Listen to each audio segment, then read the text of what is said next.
Hello, everyone.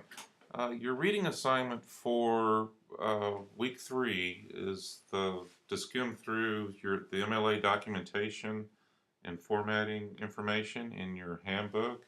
It's kind of a long section. Uh, there's no need to memorize everything in that section. It's just some good guidelines to go by. You should refer back to it whenever you need to. I want to give you a quick overview of some of that content and give you some tips on how to format your essay. On page 440, and then some of you might have an earlier edition, and it might be a slightly different page number, but right around in there somewhere. Um, you'll see tips on how to get started. When you're all the essays that you'll write in this class and in most of your college writing will incorporate resources from other places. For example, I'm asking you to incorporate one of the essays from our assigned readings into your discussion. When you do that, you need to give credit to the source, and then within the context of your document, and it needs to point to a works cited page where you list the source with its full bibliography or bibliographic information. So just kind of a quick overview. If you're writing you notice this sentence here. Um, it has a direct quote. This could be a paraphrase too. This is not just limited to direct quotes. It's just in this instance it is. It has the author's last name and page number in parentheses, right after the content being quoted or paraphrased. Also notice that the parentheses falls inside the sentence. The period goes on the outside here. Um, okay. Yours won't always look like this. This is just kind of a typical in-text citation. Uh, the You'll have a table in there that'll point you to all kinds of examples, different types of examples on how to cite a source. Again, that's around page 440. Let me flip a few pages over.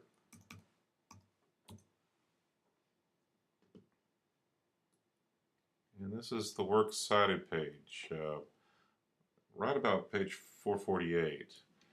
It tells you how to set up your works cited page. It is the last page of your document.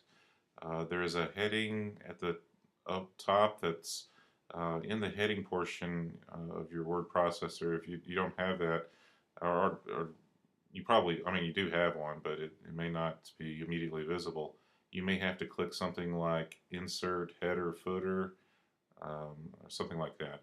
And you can put in your last name and page number at the top. It's a ½ inch. Everything else has the same 1 inch margins. You double space throughout. There are no extra spaces between citations if you're citing more than one source. The title on this page is Works Cited. Your sources are in alphabetical order, and they have what's called hanging indentation. That's the opposite of a paragraph indentation. Your citation flows along this way and then automatically indents for the succeeding lines. Um, Under your paragraph controls on your word processor, you should see hanging indentation as an option. It'll say special and you change it to hanging. Um, Pretty easy to spot there. Okay, that's that. Let me flip over a few more pages. Actually, I'll just turn the pages. Like the in-text citation section, the end-of-text citation list gives you tips on how to cite all kinds of sources, from books with authors to periodicals to newspapers, magazines. Um, there's online sources, there's online databases. Uh, you don't need to memorize all this stuff. You need to know how to find it when you need it. Um, if there's, let me back up one. The one we want to go to right now is this, yeah, right here, a selection from an anthology, or two or more selections from an anthology. Your textbook is an anthology. It's a collection of other works, and you'll be citing individual sources from that, in addition to other sources that you want to include. But at a minimum, you'll be using your textbook. So we'll look for this page 460, or this example that says a selection from an anthology. I'll flip to that page. Okay. Right here, your textbook is this printed anthology. When you're citing from it, you will cite not the author of the textbook, but the author of the work that you're referring to. Then the title of that article goes in quotation marks here, and then in italics, you'll include the title of your textbook, and then the authors or editors of that textbook, the edition, the city that it was published in, and then this is the title of or the name of the publishing company, the year of publication. This is the page range of this article right here, the entire range, the first page to the last page, within the anthology. And then you let your audience know that it's in print. On web sources, you would cite them, and you've got examples on how to do that, but instead of print on the end, you'll say web. Do not include URL addresses. In the advent of really sophisticated search engines like Google, that's really not needed anymore. Provide all the information you can and put the word web. Sorry, that's an aside, didn't want to confuse you with that. If you're citing two or more sources from the same anthology, in other words, in our example, two sources from our textbook, it's a little bit different. Notice each one of these, the Bradstreet, Merwin, and Stevens, is a source in this anthology, this literature anthology. And you'll notice it's much shorter. It's just the author, the title of the work within that anthology, and then it points to this citation by mentioning the author's last names. And then it gives the page number within that anthology. Same thing as that one, as with that one and that one. They're all listed in alphabetical order, but they're all pointing to this Kennedy and Gioia. I don't know how to pronounce that exactly. That's the authors or the editors. That's the title of the anthology. That's the edition, the city of publication, publisher year, and the word print again. The purpose of doing this is you just have to cite the anthology or the book once and then list all of the other sources that you're drawing from it. It's meant to save time and space and that kind of thing. If you're just citing one source, though, follow this example right here, number 25. Okay. I'd like you to spend a little time, should be on page 488, a little time looking at this sample student paper. Perhaps this is perhaps the best place to get started if you haven't formatted an essay in a long time or an MLA style. This will help you a lot. Take your time and read through it. Gives you a lot of good examples. Notice we don't have a cover page on short essays. It's typically have cover pages on larger works, but on small short essays, all you have on page 1 is your information. This is the student name, here's the instructor name, here's the name of the course, and this would be the date. Notice the date is a little bit different from the way we typically do it in the United States. It has the day first, then the month, and then the year.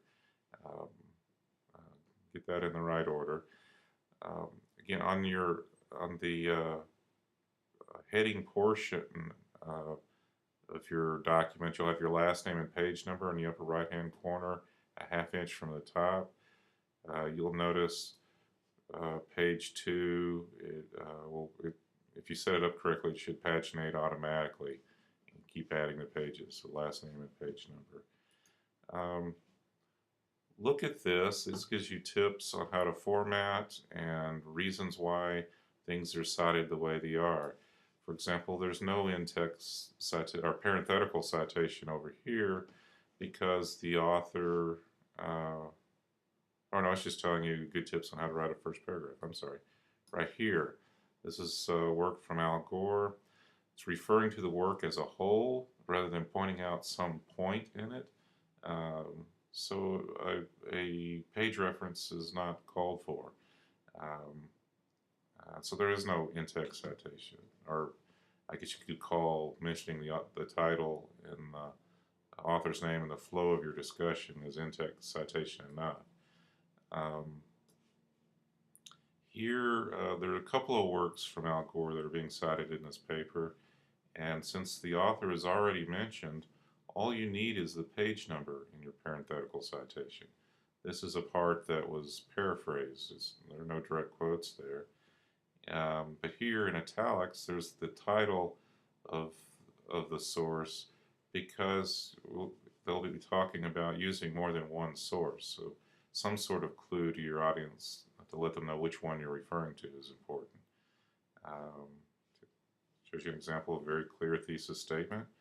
Read that to get a good example of that. I'm going to skip around here. It's kind of a long one. Let's see, in this case, there was just a single page reference. We already mentioned the author.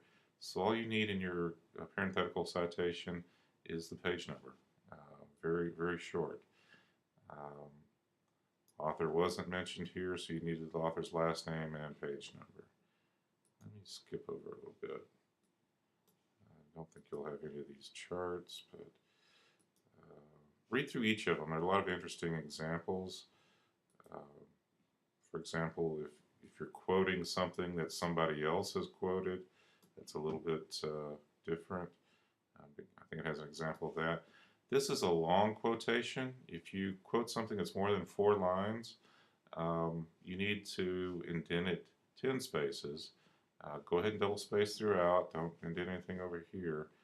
And you don't need the direct quotation marks. The simple fact that you've indented it 10 spaces lets your audience know that it is in fact a direct quotation. What else do we have? Building towards a conclusion there. Okay, here's a works cited page, and this tells you all the different types of citations they are using. Notice they're all in alphabetical order. See, here's that Al Gore source. You have this kind of triple dash here, letting you know it's the same person, but it's a completely different book.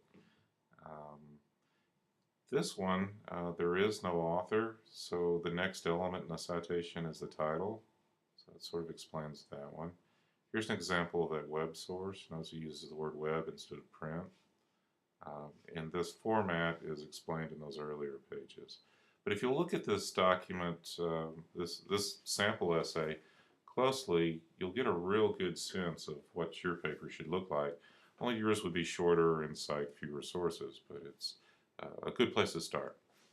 Okay, well, thank you.